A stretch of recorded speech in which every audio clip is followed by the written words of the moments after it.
You ready for this? Yeah, I've had a practice run. No, not of a trial you haven't. I mean, we barely stepped foot in here last time before JJ collapsed. And you know that he's going to be sticking to this consensual sex story.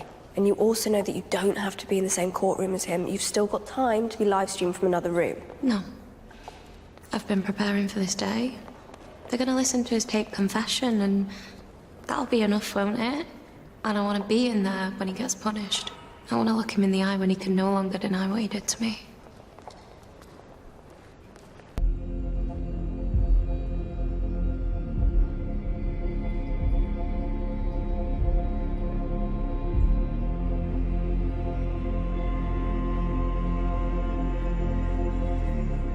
Calling Frankie Osborne.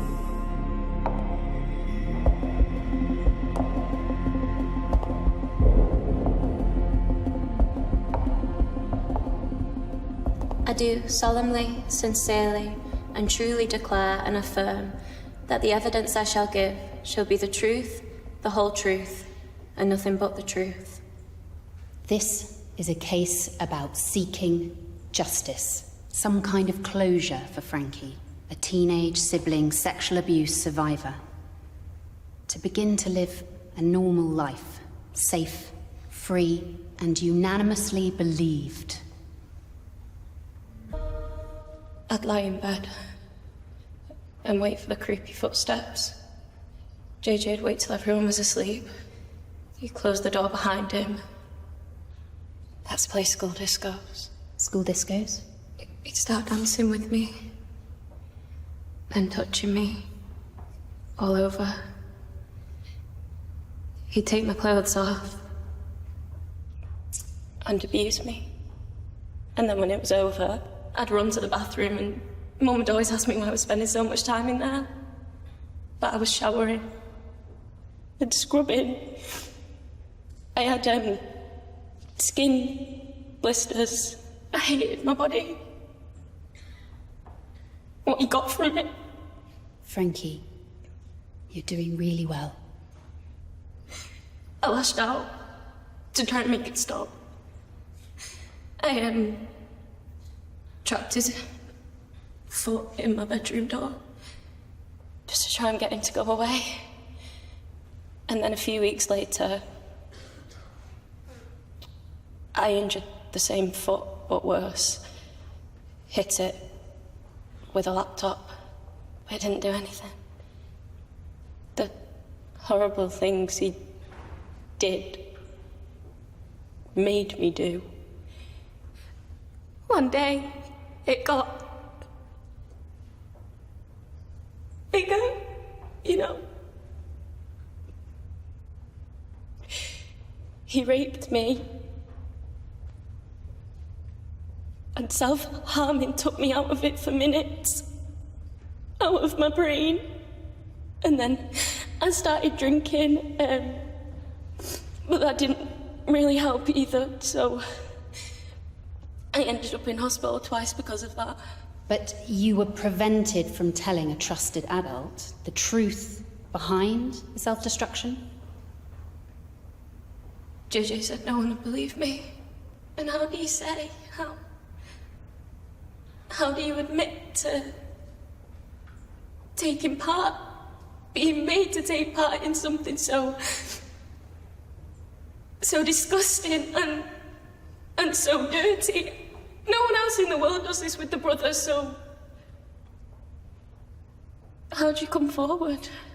Well, you're here now. You have come forward, and you're saying what you need to say.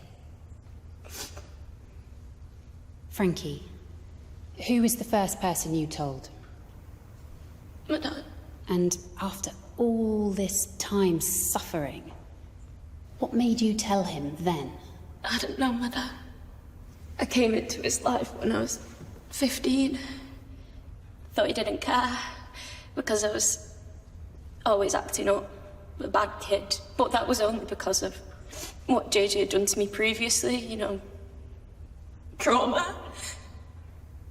And then it started again. It got worse. I got worse.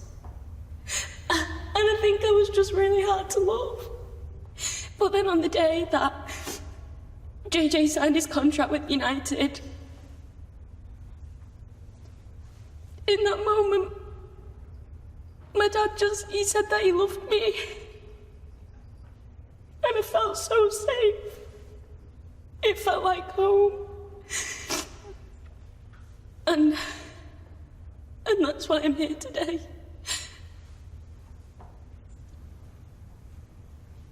Are you jealous of your twin brother's footballing achievements? No.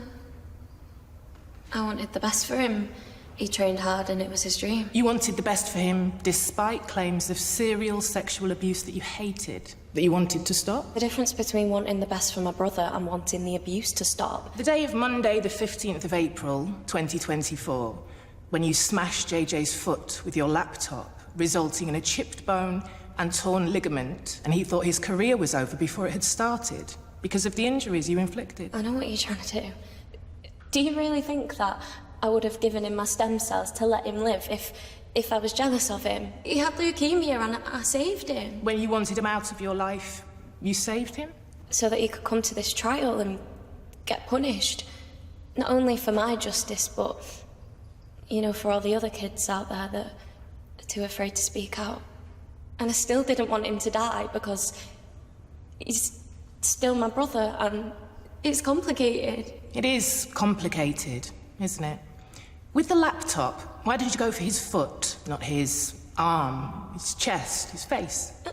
I didn't mean to, it was in defense of him coming into my room. The day you finally chose to tell your father the sexual abuse allegations, the dad who you crave affection from, who you want to spend time with, understandably, after 15 years of absence, you seem to favour JJ.